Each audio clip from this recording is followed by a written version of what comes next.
you, Lord. For the Lord is good. Hallelujah. For the Lord is good. No, there's nothing bad about you, Jesus. No, everything is good about you, Lord. No, in bad times or in good times, the Lord is good to us. And He will always be good to us. Nasa atin na lang yan. Kung ang turing natin sa Kanya ay minsan masama, tayo ang masama, hindi siya. Because the Lord is always, thank you Jesus for always good. You're so good to us. Thank you Lord for this morning. Naka-receive si Simon Sopan, yung pamangkin ni Brother Eric. Thank you Jesus. Praise the Lord. You may be seated. We welcome our visitors in the most precious name of Jesus. Si Mr. Adrian Masangke, yung kapatid ni Brother Eric. Thank you, Lord Jesus. Siya yung pinag-pray natin na makabalik ng safe yung kanyang biyahe. Thank you, Jesus, for answering our prayers. Si Zyla Supan. Andito rin si Miguel and Lloyd Villaflores. Thank you, Jesus, for visiting. And welcome back, Sister Jemima. San Sister Jemima. Thank you, Jesus. We praise you, Lord. And we're all welcome in the most precious name of Jesus.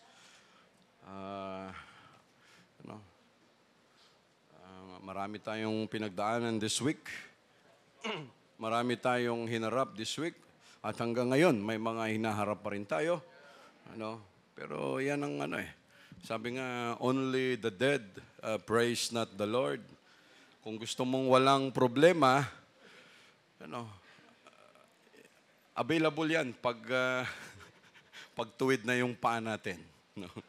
Pero hanggat may hininga, hanggat may buhay, andyan ang problema, andyan ang mga hinaharap natin sa buhay, na sa atin na lang yan kung paano natin harapin, na may pananampalataya, na may pag-asa, may tiwala sa Diyos natin.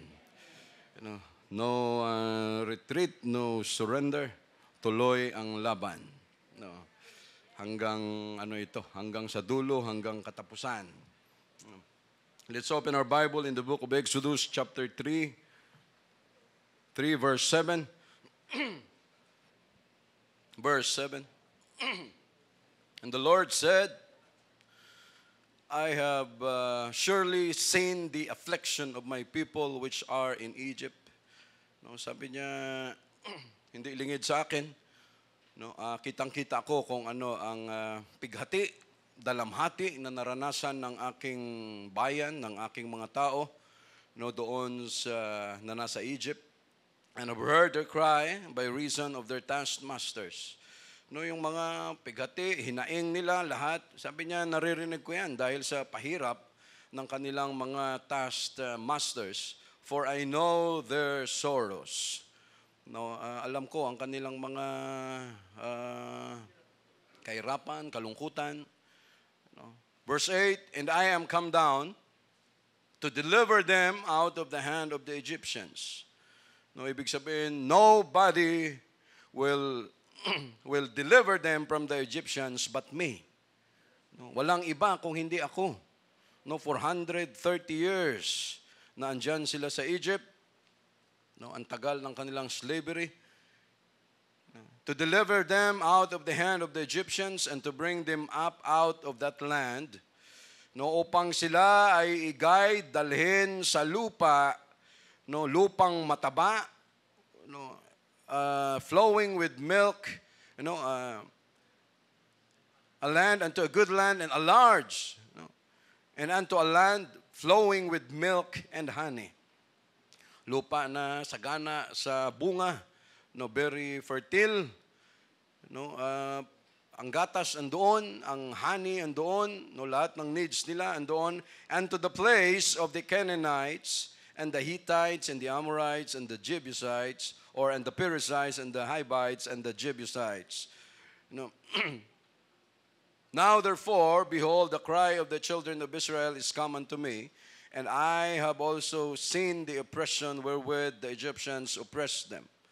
Shall we pray for a while? Lord, thank you so much, Lord Jesus, for your protection, for your guidance, for your loving us. Thank you, Lord, for for the good health, for the continuous healing sa mga kapatiran namin. Thank you so much, Lord, for the healing for Brother Lito, Brother Dennis, at sa iba pa naming kasamaan, Sister Bell. Thank you so much, Lord, for the healing. Lord, and for all of us, Lord Jesus, we are so thankful, Lord. Bless your word this morning. Thank you for the visitors na dinala mo sa lugar na ito. Lord, always bless your word, anoint your word. Lord, again, we praise, we love your name with all humility, Lord Jesus. Thank you so much, Lord. In Jesus' name, amen. The title of our preaching, we will finish the journey.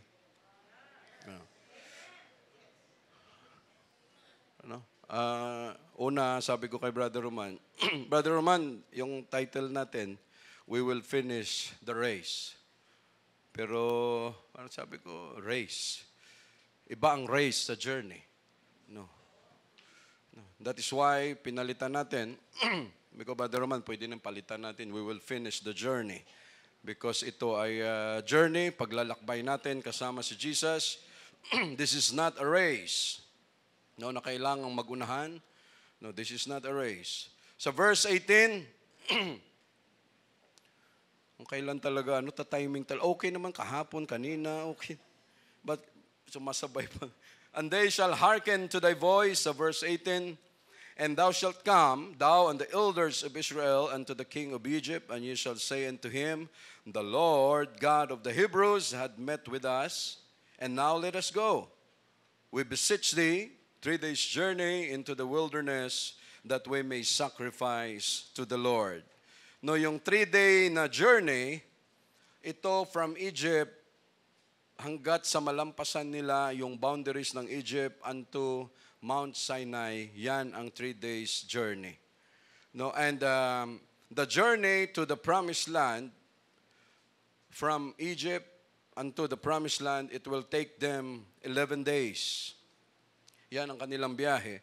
But it took them 40 years because of what? Because of unbelief. Because pag may unbelief, pag may doubt, sigurado may murmuring.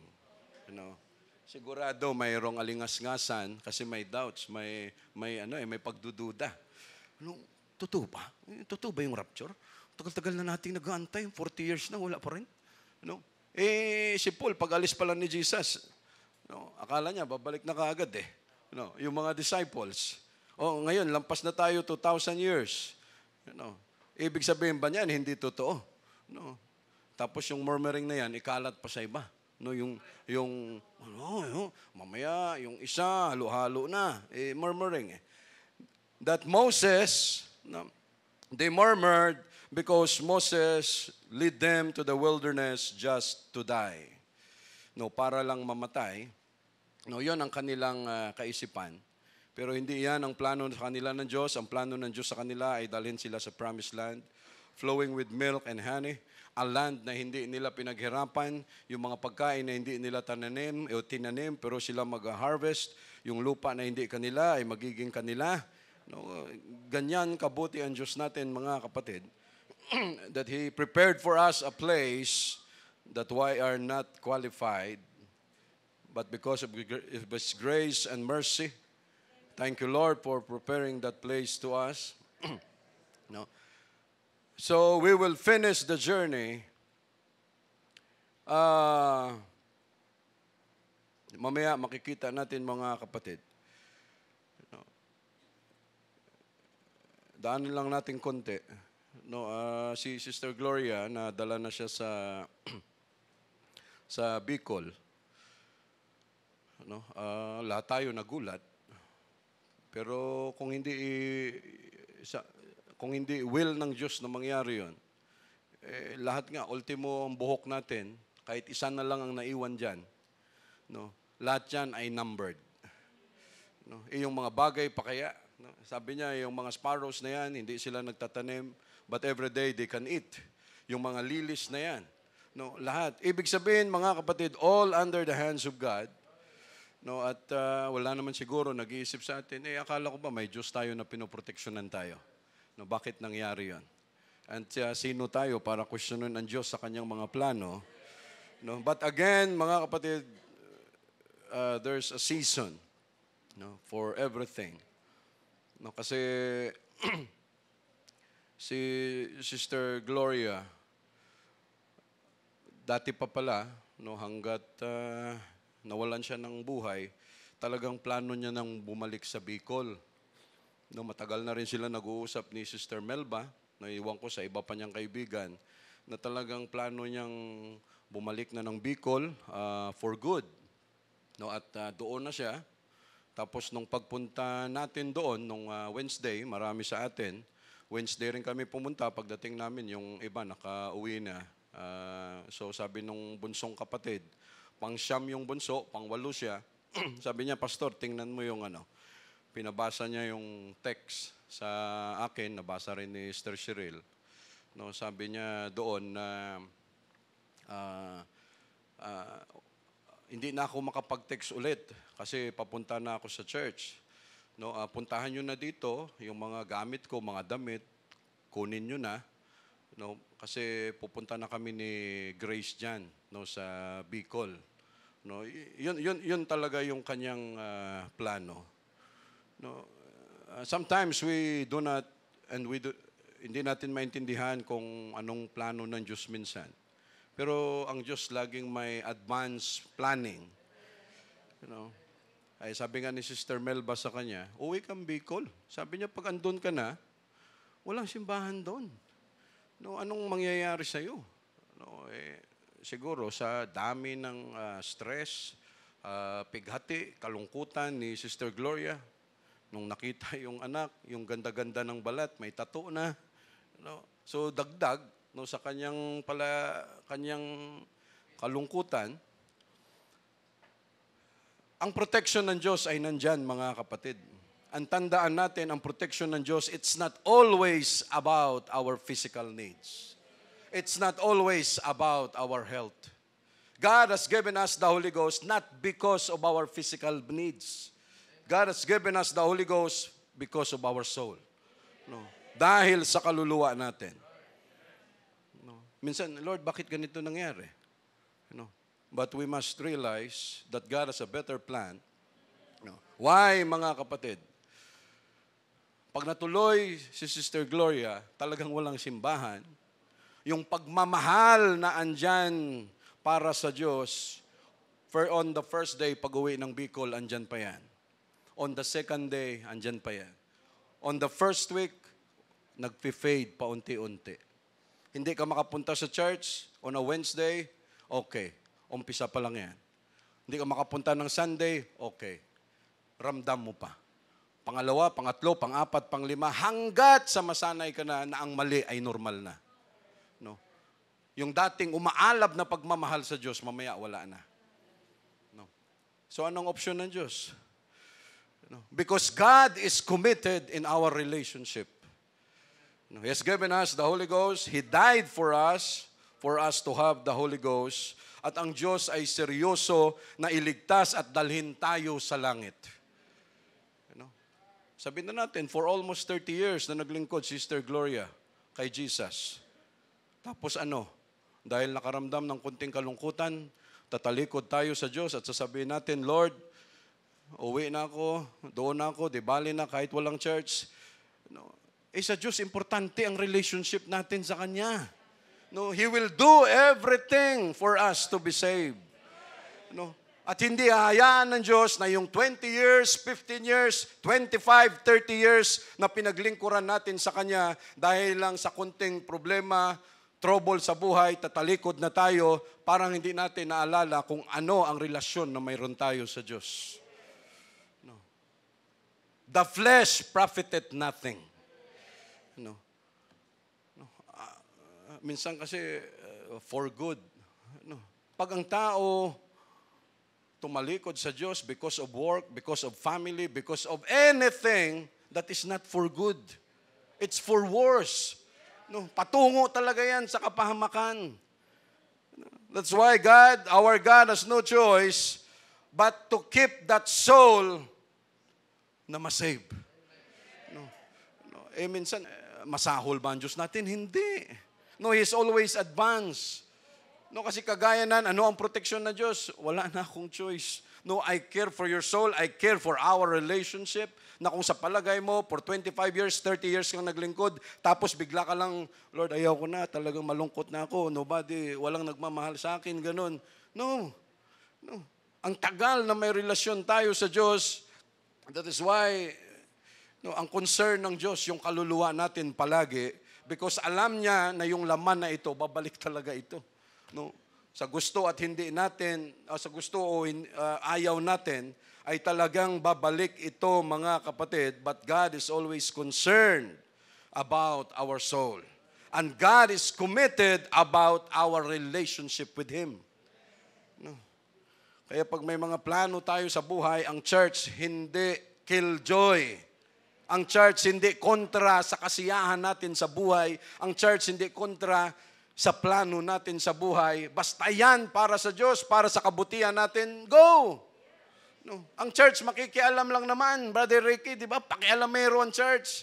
At ang church, makikialam lang pag nakikita natin na medyo lumilihis na. No. Doon natin, alika muna. Pero pag yan, para sa Diyos, lahat, sige, tuloy mo, susuportahan pa natin, mga kapatid. No. Dahil at the end, ang issue pa rin yung kaluluwa natin. No. And God is so concerned about our soul. No. Kaya sa atin, hindi tayo nananakot dito, no, na baka may ganun pang mangyari. No, hindi tayo nananakot, but paalala sa atin na bago tayo tumalikod sa Diyos na pinaglilingkuran natin, no, mag-isip muna tayo kagaya kung paano tayo mag-isip na magpakasal. Di ba, sabi nila, pag nagpakasal ka daw, think a million times. No, dahil hindi yan kaning mainit na isusubo na pag napaso, pwede mo nang iluwa. Sabi niya, hindi ganun. No, bago tayo makaisip na, Lord, ayaw ko na. No, mag-isip-isip muna tayo, mga kapatid. Hindi tayo nananakot, but God is always concerned about our soul. No, yan talaga palagi. Sabi siguro ng Diyos, concern ako sa kaluluwa mo, pero hindi mo nakita. No, sayang naman ang pinaghirapan mo, 25, 30 years. No, God is always concerned about us, mga kapatid. No, Exodus 15, verse 22 to 26.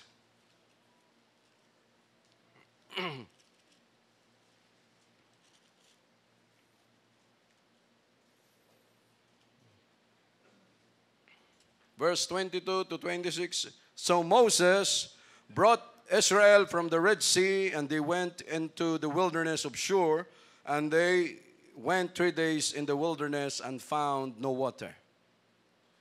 Wala silang nakitang tubig. And when they came to Marah, they could not drink of the waters of Marah, for they were bitter.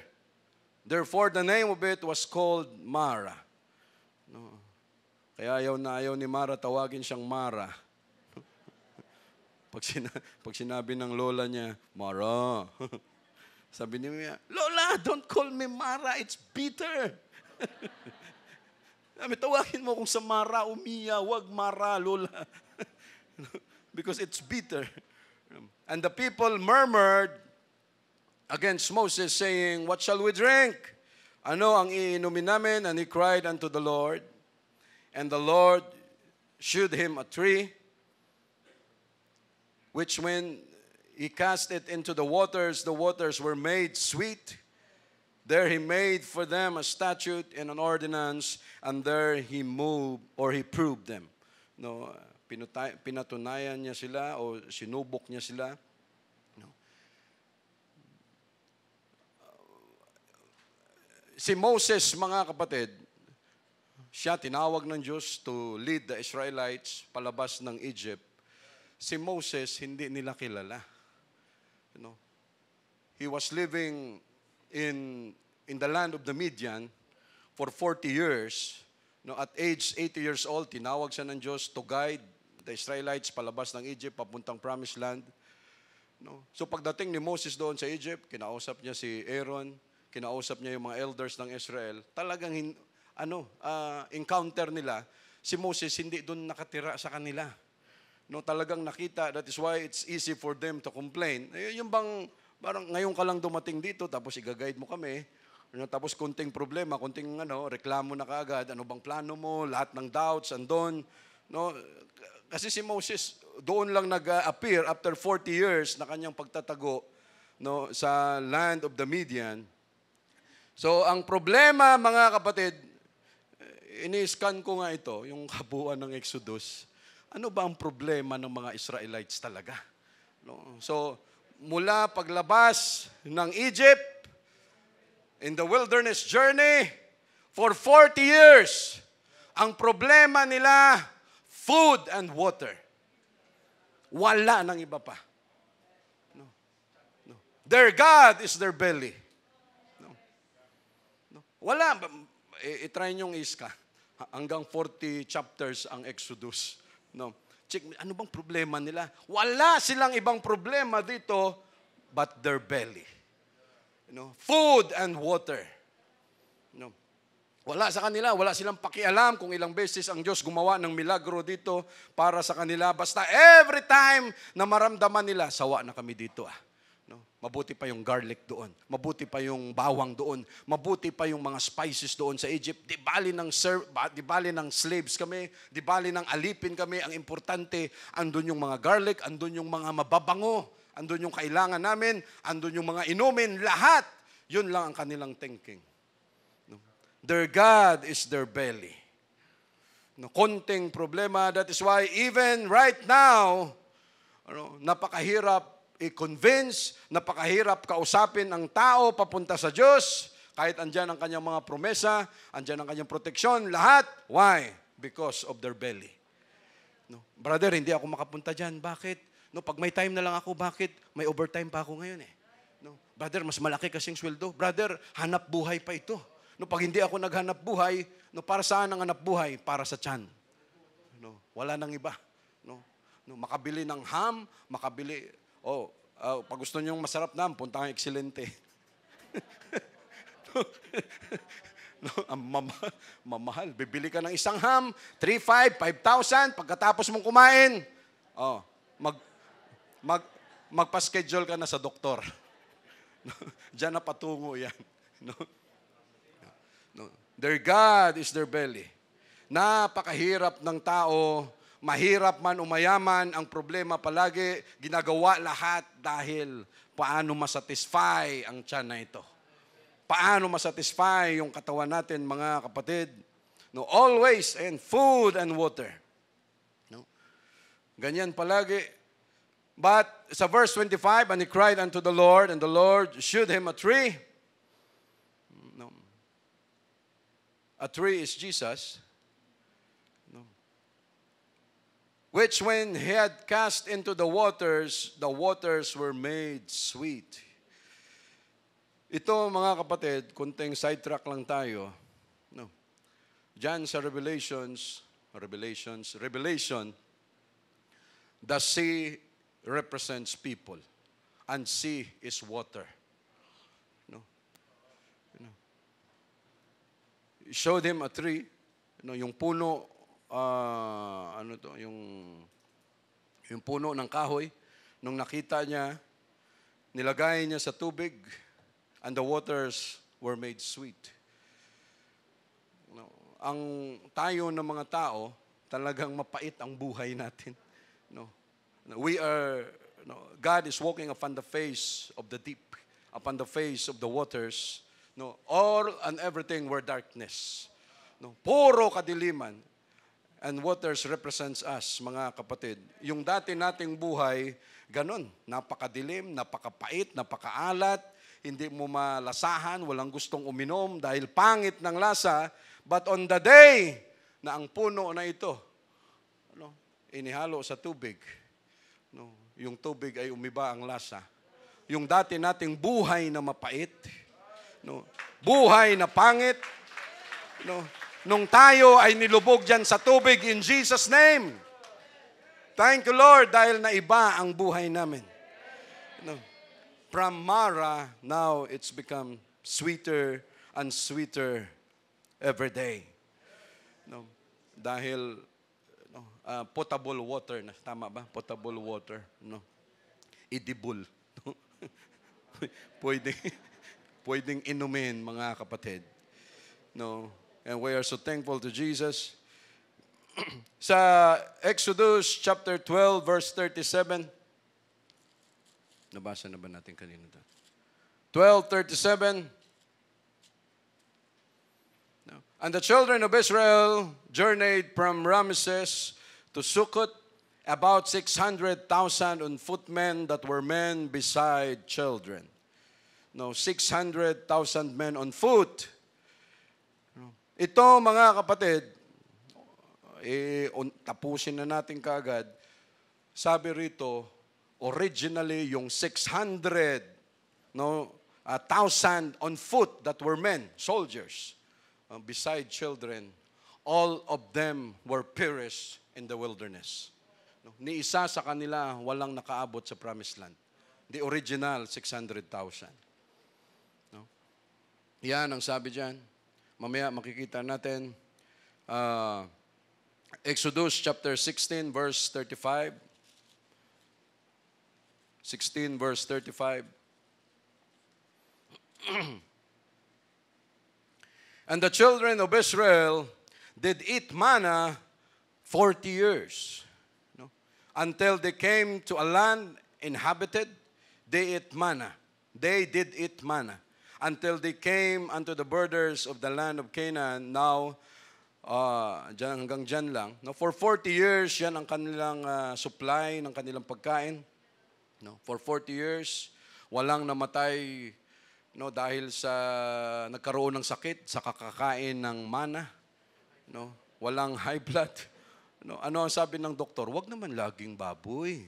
No? Huwag naman laging baka, huwag naman laging kanin. Hindi pwedeng pare-pareho. No? Dahil talagang magkakasakit tayo. Pero ang manna which came from heaven, a bread came down from heaven for 40 years. Ito lang ang pagkain na kahit every day mo kakainin, you will never get sick. No? The Word of God, every day, every minute, every second, kahit kainin natin ang kainin to, hindi tayo magkakasakit. No? Lalo pa tayong lulusog, mga kapatid. No? Yan lang ang pagkain na ang nagluto doon sa langit. No, inihain dito sa atin kahit ano, no. Walang bloated, walang anong tawag doon? Walang impatyo, walang acid pagdating sa pagkain ng Word of God. No, pag gusto mo eat all you can, ito. Eat all you can ng ating kaluluwa, mga kapatid. Kainin natin ang kainin. No. So yan, for 40 years, God had supplied them. No, tingnan natin mga kapatid sa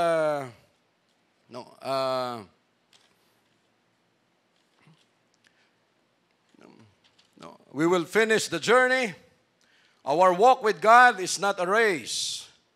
No, yung lakad natin sa Diyos, ito ay hindi ito race o karera, competition. Because the race is a competition. Walang nauuna o nahuhuli, walang champion at kung sino ang talo. This is a journey. Ito ang paglalakbay na ang mission natin, mga kapatid, ay makarating sa lugar na dapat nating puntahan. Our mission is to be in the rapture someday. No, a race is a competition. There is a qualification. No, pagdating sa race. My training, my proper attire. No, just like in the Olympics, speed and time is in a race are the major factor, and not everyone is qualified in the race. No, hindi lahat. No, hindi pwede na mayroong Milo Marathon. May 1K, may 3K, may 5K, may 10 kilometers. Tapos tayo walang exercise, walang walang training, walang umpisa ng lakad, tapos bigla kang sasali diyan, sigurado pagdating sa kalagitnaan, heart attack. High blood. Walang training, wala kahit ano. No. But again, our walk with God is a journey and everyone is invited to be in that journey. Lahat ng edad, pwede. No. Bata, matanda, babae o lalaki, may pinag-aralan o wala, pwedeng sumali. No, sa lakad na ito patungo kay Jesus. Malusog, may sakit, pwede. No, lahat ay may opportunity, lahat may privilege na makasama sa journey na ito, mga kapatid. The only requirement is Acts 2:38, believer. No, kailangan magsisi ang tao sa kanyang mga kasalanan, makareceive ng Holy Ghost, and mabaptize in Jesus' name. And after that, no, magpatuloy sa paglilingkod sa Diyos, patuloy ang paglalakad. And he that endureth unto the end, the same shall be saved. No, another requirement, we must have faith, we must follow, we must obey without murmuring. No, in this journey, we have the author, the guide, the provider, the protector to finish this journey. At sa journey na ito, hindi paunahan, mabilisan sa finish line, but patagalan, mga kapatid, na may pananampalataya sa Diyos. A race is not easy, same as our journey. No, maraming mga balakid, maraming mga pagsubok, maraming mga sagabal sa daanan at nakakaubos ng pasensya. Madami ang hindi nakakaabot sa finish line because of health condition. No, physically and spiritually. No. Our walk with God is not always easy. No. But we have the assurance that God is our guide. He is a map. He is our the end of the journey. No.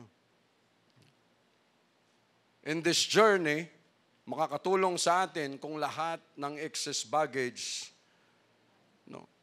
ay bitawan natin. No. What are the excess baggage?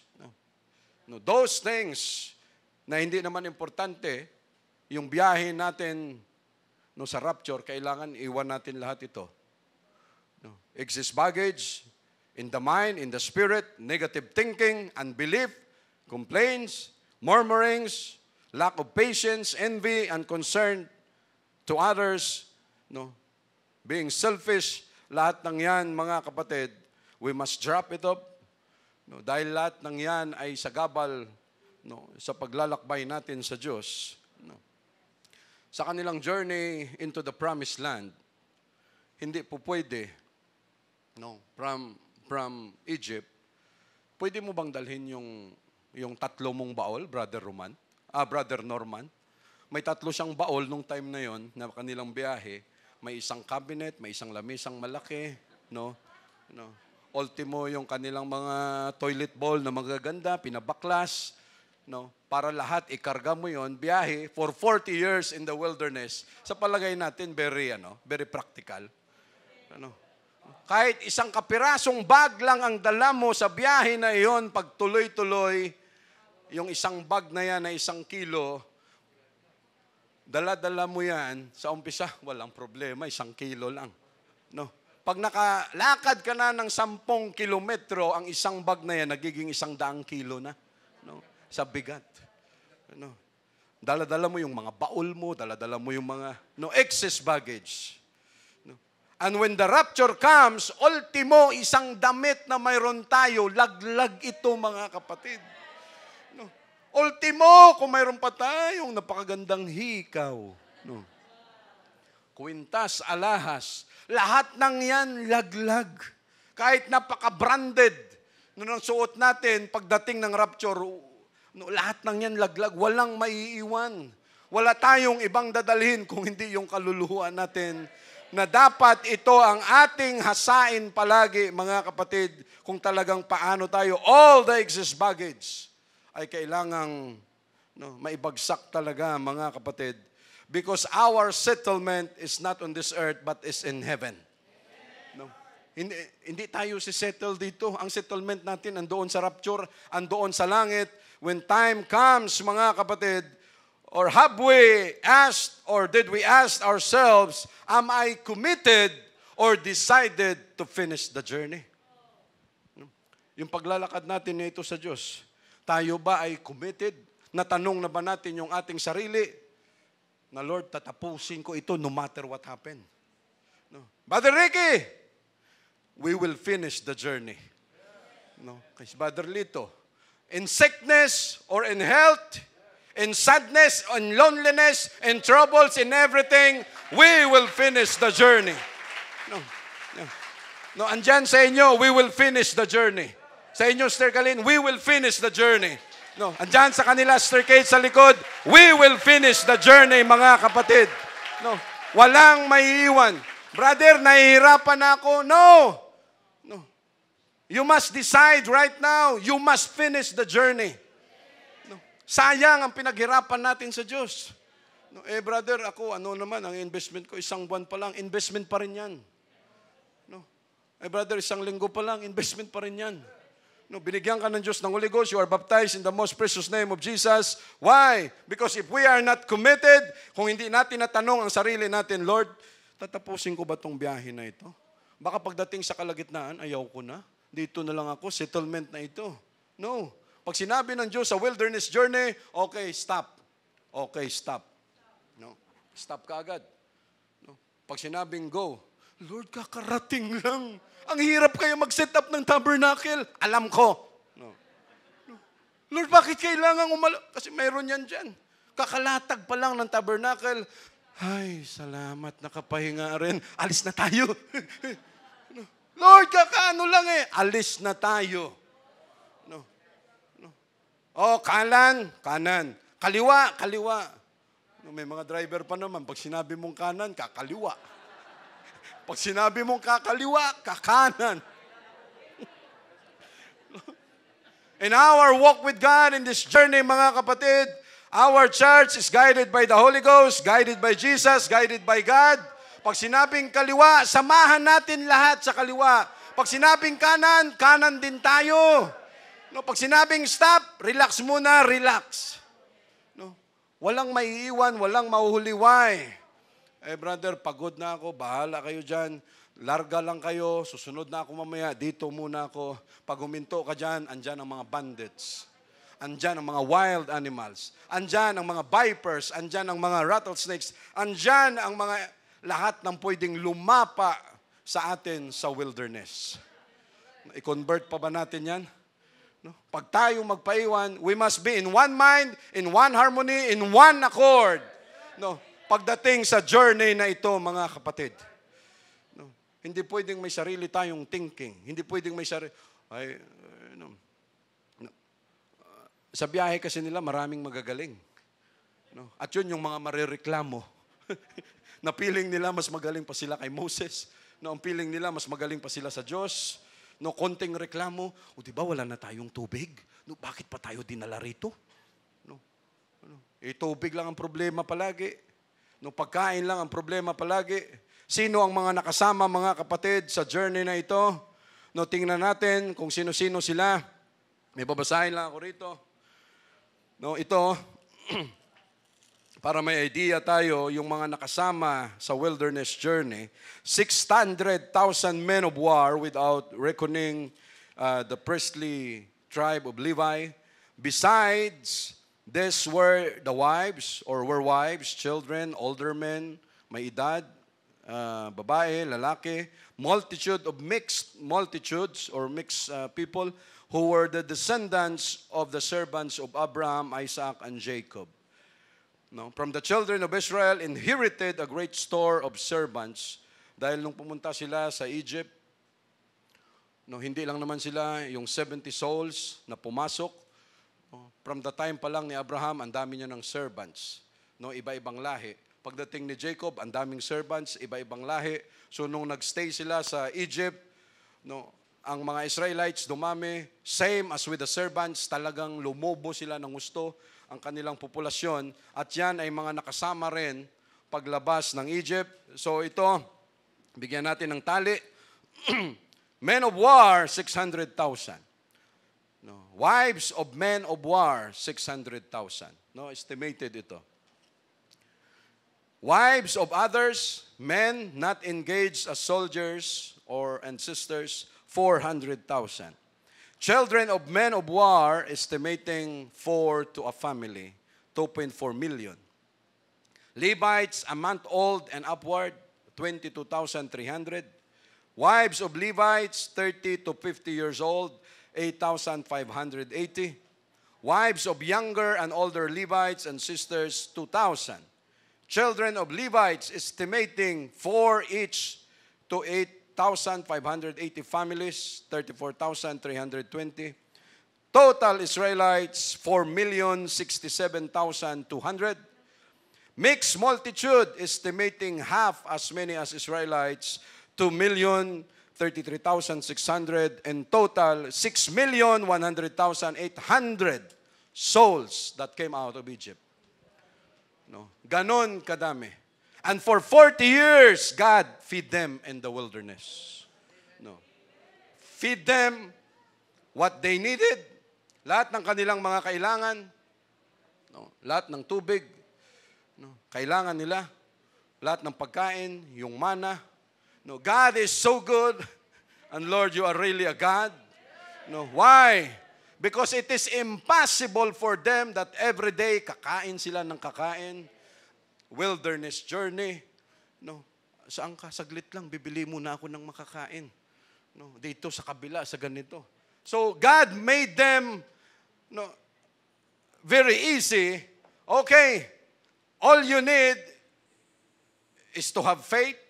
Walang magrereklamo, just follow, just obey. Pagising nyo pa lang sa umaga, nakalatag na lahat ang needs ninyo.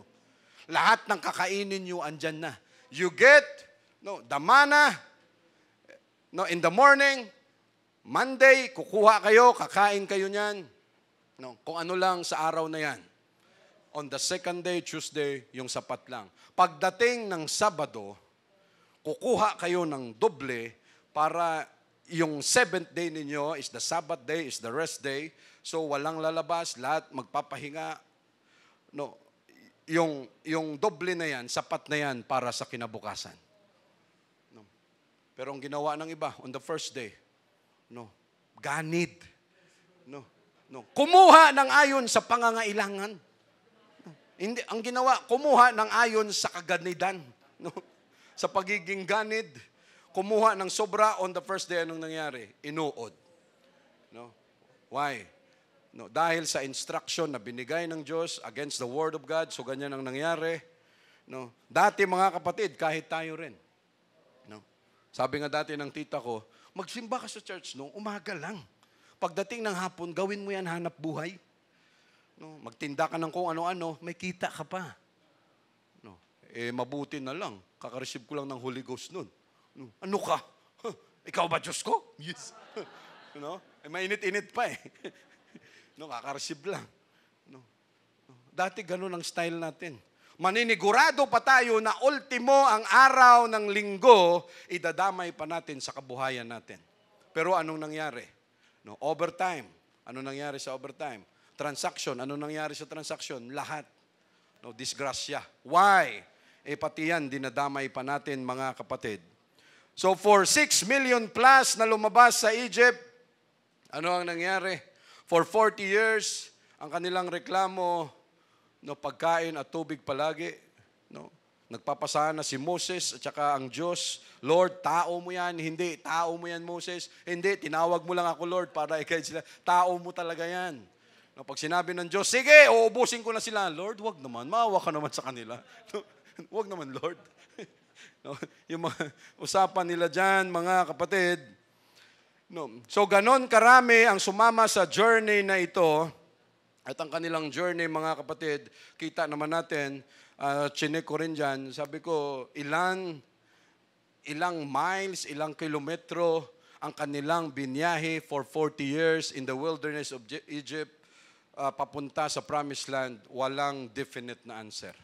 Walang nakakaalam kung ilang milya, ilang estimate, wala rin akong makita. Parang hindi nila ma-check talaga, pero ang record lang that they traveled in the wilderness for 40 years.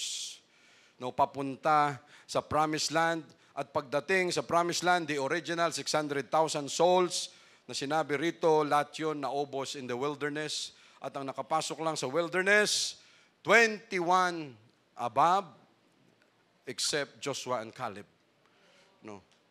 So 20 years old below, hindi, mali ako. 20 years old below, nung time na yon ang, tama ba? Nakapasok sa promised land, 21 above, lahat, they perish in the wilderness. No. Pero ang tanong, mga kapatid, hindi ba sila sumama sa journey? Sumama sila. No. Marami bang nagkasakit doon? Marami ang nalagas.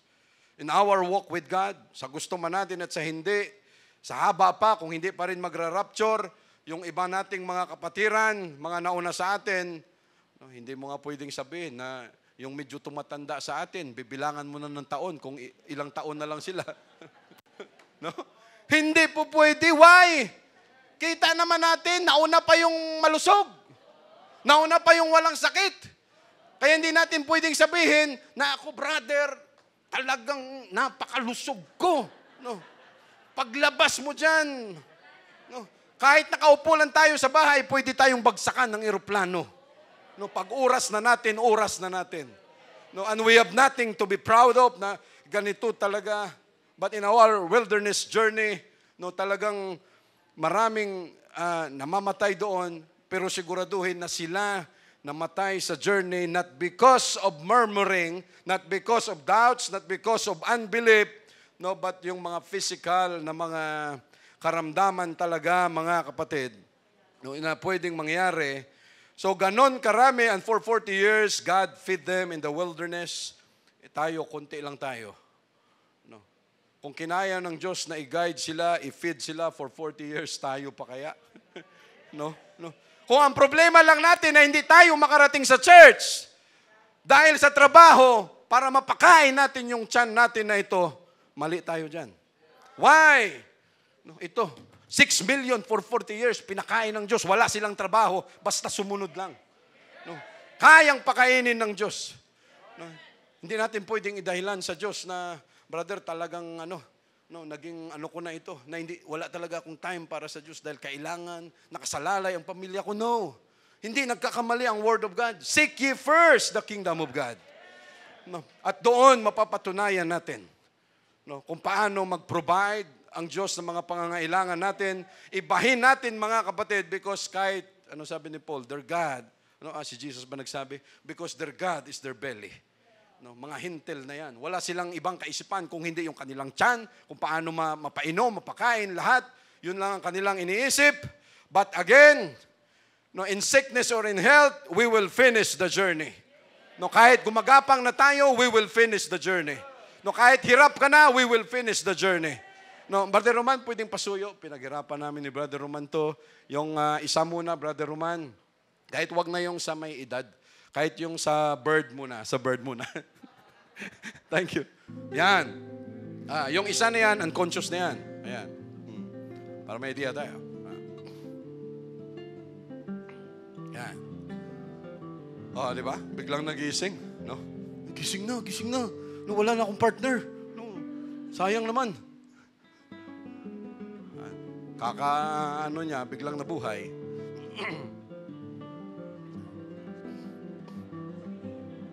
Sige na, wawa naman ako. Sige na.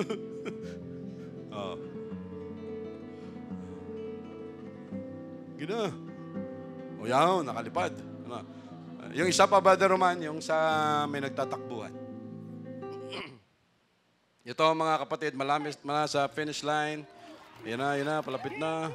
Yan na. Yan. Hop! Biglang lumagpak. Hop! Nakita niya, biglang binalikan.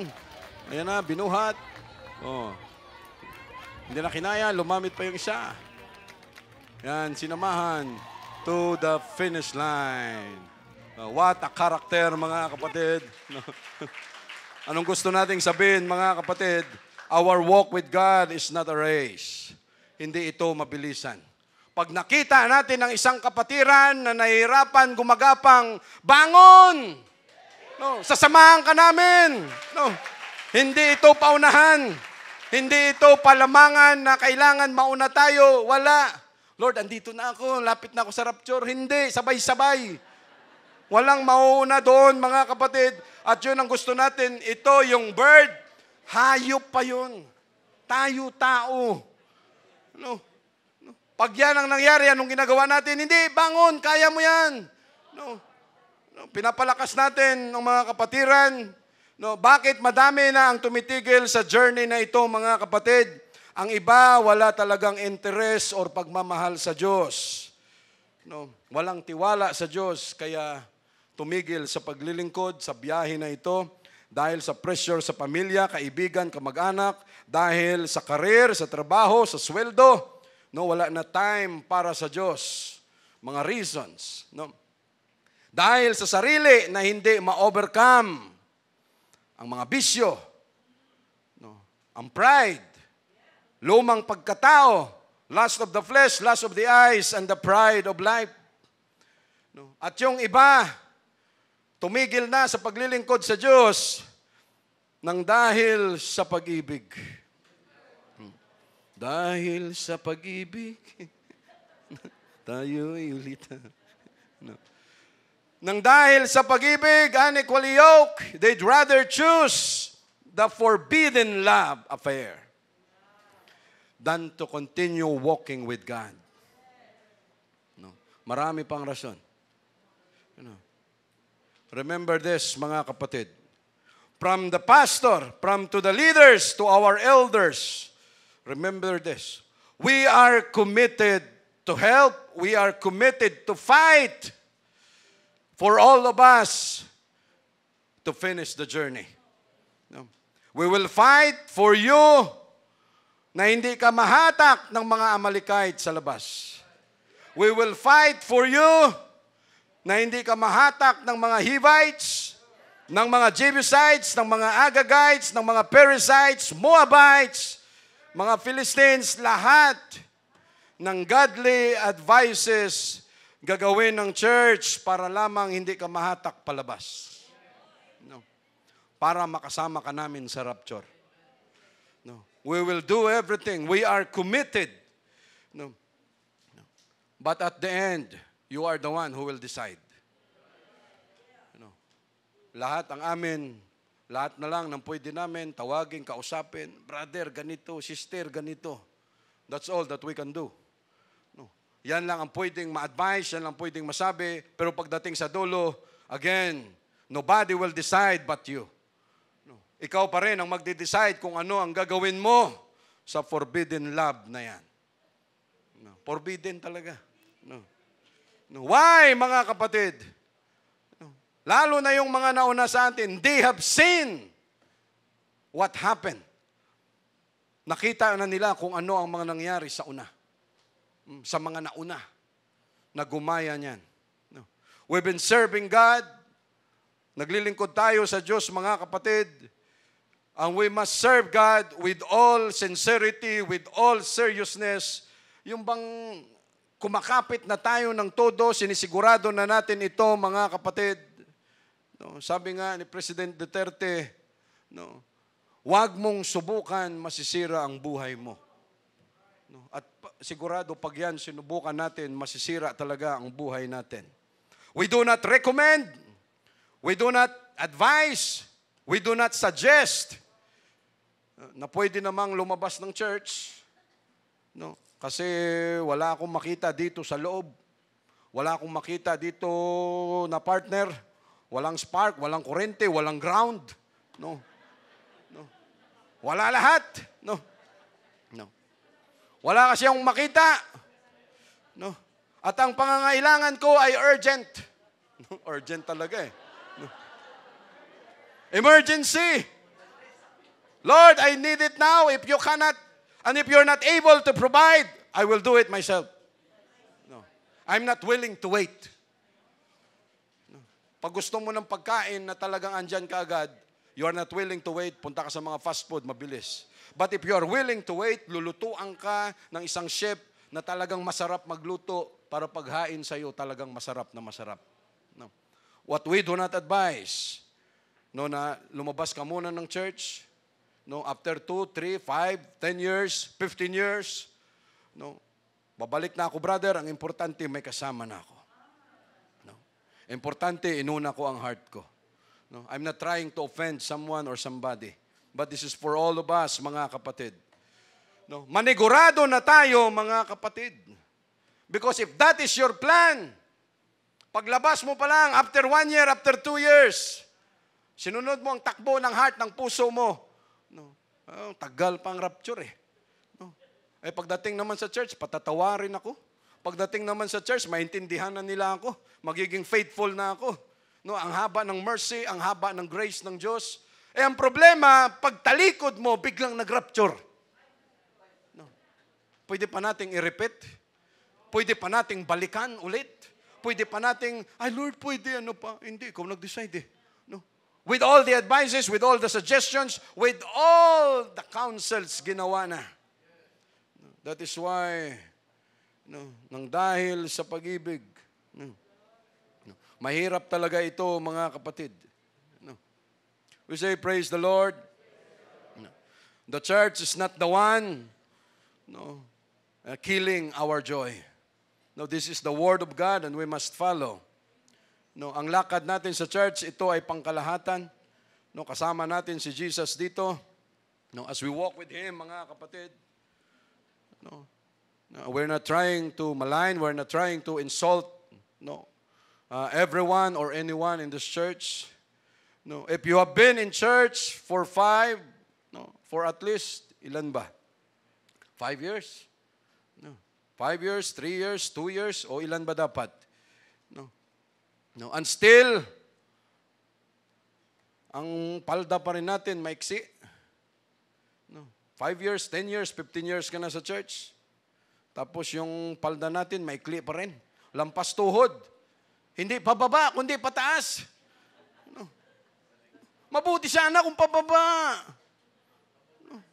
Pataas pa rin. Nagmumura ka pa rin. Umiinom ka pa rin ng alak, nagsusugal, nagsisigarilyo, nag-aalahas, nagme-makeup, nagpapaputol ng buhok sa mga babae. Kasi kami, kailangan magpaputol kami. Sabi ko kapon sa barbero, Kuya, alam mo ba na mula umpisa ng pandemic, March 2020, ngayon lang ako nakabalik ulit. Haba ng buhok mo, paano? Sino nagugupit sa'yo? Natuto na yung misis ko. Siya na yung nagugupit. Ayos ah. Opo. Tsaka wala po talaga akong reklamo. No. Sabi ko, Kuya, kung ano man yung gupit niya sa akin, tanggap ko yun. No. Sabi ko, hindi pwedeng magreklamo ako kasi baka saan patungo yan. Sabi niya, ayos na. Sabi ko, opo, natuto na. Pagdating ko dito, sabi ni Mr. Cyril, ba't ka nagpagupit? Hindi, graduate ka na eh. Pwede na pala. Sabi ko, ito pala yung tamang gupit, ano?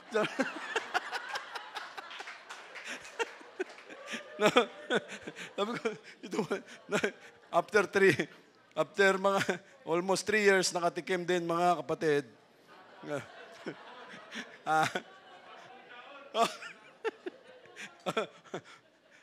So again, mga kapatid, we must put this in our hearts. Yan, naninigarilyo, nag-aalas, nagbe-makeup, nagpaputol ng buhok. Minsan, wala tayo sa service. Minsan, andyan. Then, we must not call ourselves an old convert. Why, mga kapatid?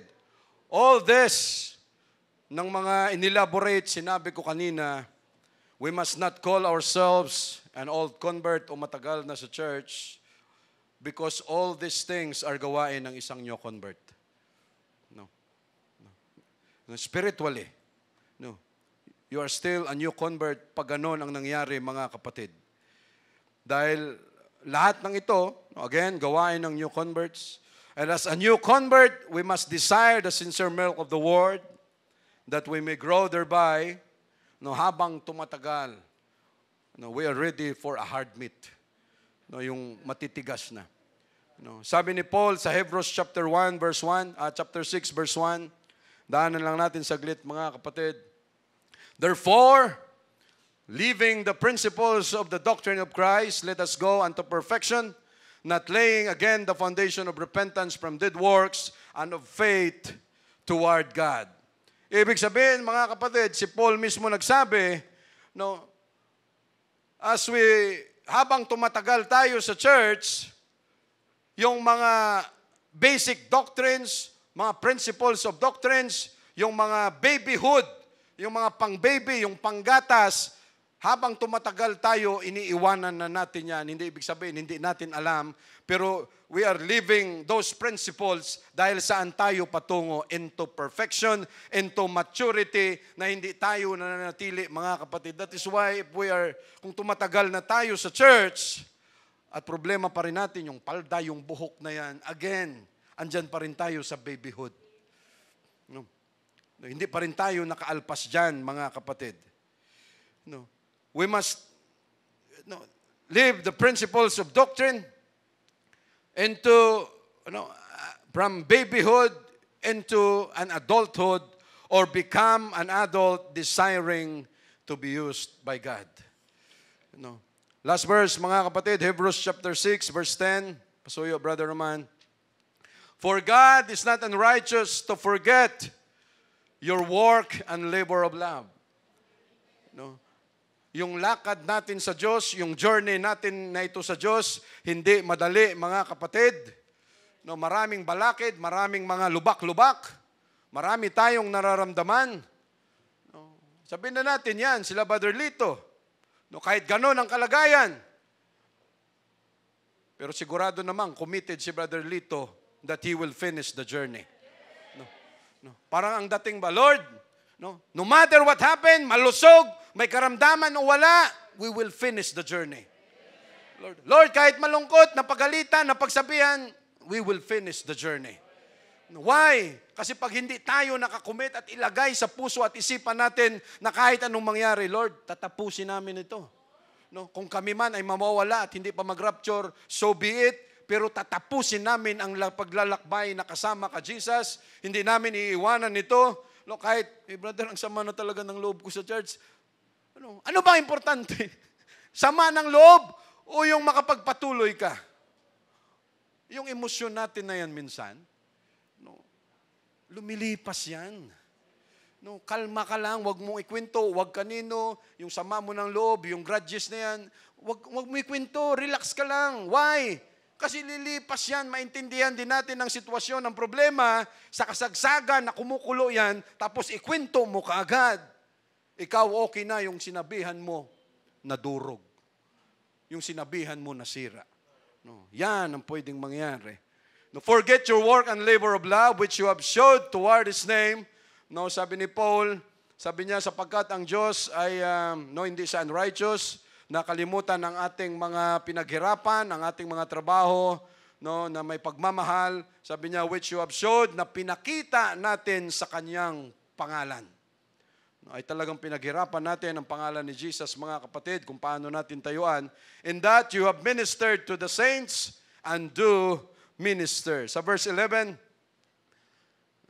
and we desire that every one of you do shew the same diligence to the full assurance of hope unto the end. Sabi ni Paul, kaya dinidesire o hinahangad din namin na ang lahat ay magkaroon ng kapariho na yan, magpakita ng kapariho na pagsusumikap para sa patungo sa kabuang hope, assurance, and to the end, verse 12, that ye be not slothful. Huwag tayong maging tamad, but followers of them who through faith and patience inherit the promises. Kundi tagasunod, kagaya nila na may pananampalataya at pasensya upang ma-achieve natin o mamana yung promesa. Verse 13, for when God made promise to Abraham, because he could not swear by no greater, he swore by himself. Sabi niya, sapagkat nung nangako ang Diyos kay Abraham, wala na siyang pwedeng pangakuan na mas higit pa sa kanya kung hindi pinangako niya sa kanyang sarili. At sa verse 14, saying, surely blessing I will bless thee, and multiplying, I will multiply thee. Verse 15, and so after he had patiently endured, he obtained the promise. Yung paglalakbay natin sa Diyos, mga kapatid, ano ito? Patagalan, patibayan, pahabaan ng pasensya na may pananampalataya sa Diyos. At kung sino man ang nangihina, sinisikap natin na maitayo, na makasama natin ulit. Marami pa tayong examples dyan, mga kapatid, because ayaw natin na mangyari na sa umpisa ng journey kasama tayo. Pero pagdating sa kalagitnaan, umaatras na tayo, nagpapaiwan. Ang gusto nating mangyari na mula umpisa ng paglalakbay natin sa Diyos, day one that we receive the Holy Ghost, baptized in Jesus' name, nagsisi sa ating mga kasalanan. Ang gusto nating mangyari na hanggang pagdating ng rapture o hanggat may buhay tayo, patuloy tayong maglilingkod sa Diyos, mga kapatid. Again, we will finish the journey. Thank you, Jesus.